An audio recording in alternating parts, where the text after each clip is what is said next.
बुद्धिमत्तेमध्ये Wien आकृती नावाचा एक कूटप्रश्नाचा प्रकार असतो. वेन आकृती ओळखायची म्हणजे नक्की काय करायचं ते आज आपण पाहणार आहोत. वेन आकृतीमध्ये एकात एक असे वर्तुळ, त्रिकोण, आयत, चौरस असे आकार दिलेले असतात आणि त्याच्यावरून तुम्ही ओळखायचं असतं. जी काय माहिती दिलेली आहे ती तुम्ही शोधायची आहे.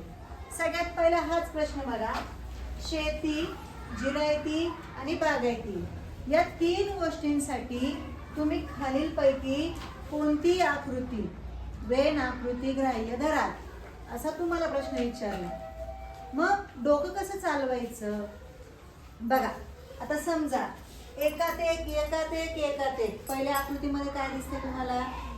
एकामध्ये एक अशा तीन गोष्टी आहेत.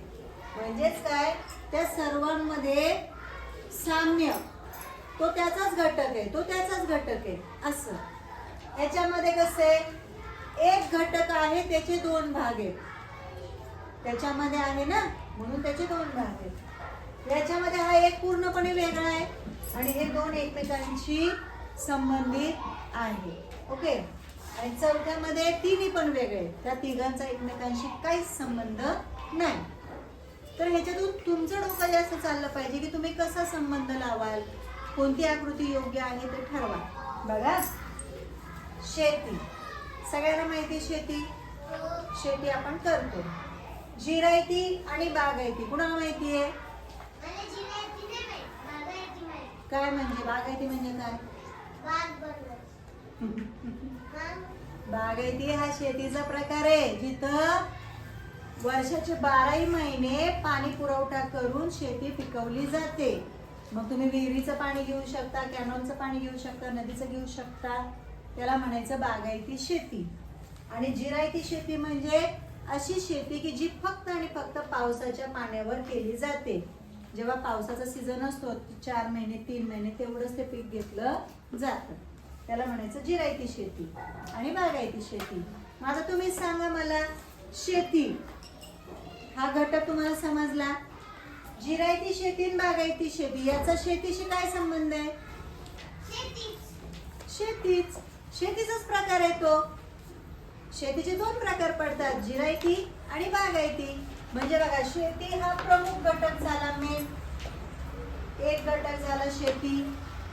आणि जिरायती आणि बागायती हे कुणाचे भाग आहेत?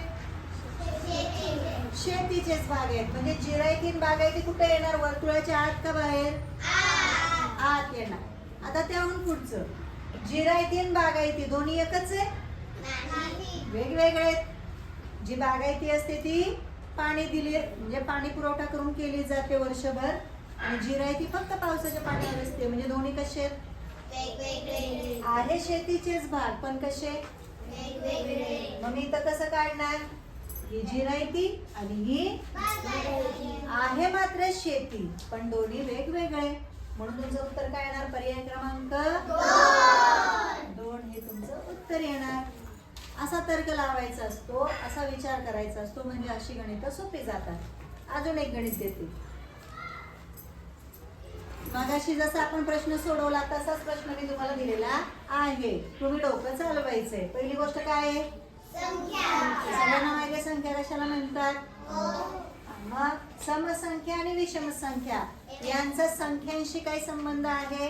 समसंख्या आणि विषम संख्या काय आहेत? संख्यांचे प्रकार. त्याच्यामुळे मेन समसंख्या म्हणजे पण संख्या, विषम संख्या म्हणजे पण संख्याच. म्हणजेच आपली आकृती कुठली येणार याच्यापैकी? 2 येणार. बघा, ही झाली संख्या. त्याच्यातले 2 प्रकार, समसंख्या आणि विषम संख्या. आहे का नाही सोपं? काय अवघड आहे? फक्त डोळ्यासमोर आकृती घ्यायची की तो काय प्रकार आहे, त्याचा आणि ह्याचा संबंध आहे का? आहे तर मग ते पूर्णपणे वेगळं आहे का सारखं आहे हे बघायचं आणि मग त्याच्यावर उत्तर काढायचं. चला, आणखीन एक देऊ तुम्हाला, तुम्ही मला उत्तर द्यायचं.